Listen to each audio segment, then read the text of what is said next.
انت كجراح انت بتقعد تتعلم. انت كل ما انت عامل زي ممكن اقول لك بالبلدي كده، عامل زي الحيوي عنده جراب يقدر يطلع منه كل التريكس ده بجد. فانت المفروض تكون عندك حاجات كتيره قوي انت عارفها بتعملها عشان خاطر انت هتحتاج لها في وقت من الوقت وانت شغال. بمعنى انت دلوقتي انا بساعد حد من اساتذتي مثلا في وقت ليه شغل النهارده عمليات، انا بساعده في العمليات بتاعته. عندي وقت بقى تاني دلوقتي خلصت الوقت ده، انت لو روحت وقعدت انت مش هتتعلم اكتر. انا كنت بعمل ايه في الوقت ده؟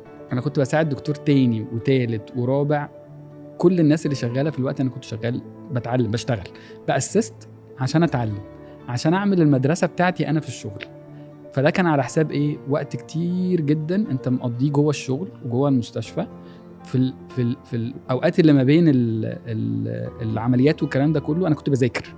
يعني انا على فكره مش من الناس اللي لما جت تاخد مثلا الماجستير او الدكتوراه او حتى الزماله البريطانيه من الناس اللي اخذت اجازه وقعدت في البيت.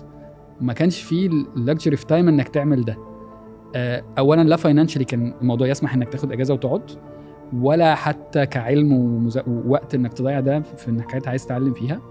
فكنت الحقيقه بذاكر، يعني كان دايما معايا كتاب كده، كان انا فاكر كان شوارتز ده من احد الكتب اللي هي الكبيره دي، وكتاب معاك تقعد تسيبه تخلص شغل تخش تقعد تذاكر شويه وتكمل. فالحقيقه عشان حد يستحملك في كل ده محتاج حد بطل.